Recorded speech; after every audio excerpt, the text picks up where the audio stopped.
بسم اللہ الرحمن الرحیم۔ امیر المومنین حضرت امام علی علیہ السلام سے منقول ہے کہ رسول اکرم صلی اللہ علیہ وآلہ وسلم نے فرمایا، اے علی، 3 کاموں میں کبھی بھی تاخیر نہ کرنا۔ جب نماز کا وقت ہو جائے تو اسے فوراً پڑھ لینا۔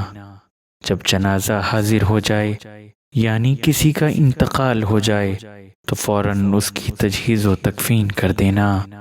وہ لڑکی جس کا شوہر نہ ہو، اگرچہ وہ کنواری ہو یا بیوہ، اور شادی کے لائق ہو، جیسے ہی اس کا مناسب رشتہ ملے تو فوراً اس کا نکاح کر دو۔ اگر اولاد بالغ ہو گئی، اس کا نکاح نہ کیا اور وہ گناہوں میں مبتلا ہو گئی تو اس کا گناہ باپ پر ہوگا۔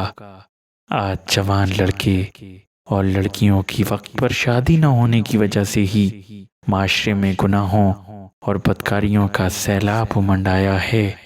ان احادیث کی روشنی میں ذرا تھوڑی دیر ٹھہر کر سوچئے کہ آخر ان تمام گناہوں اور بدکاریوں کی ذمہ داری کس پر ہے اور ہمیں کیا کرنا چاہیے۔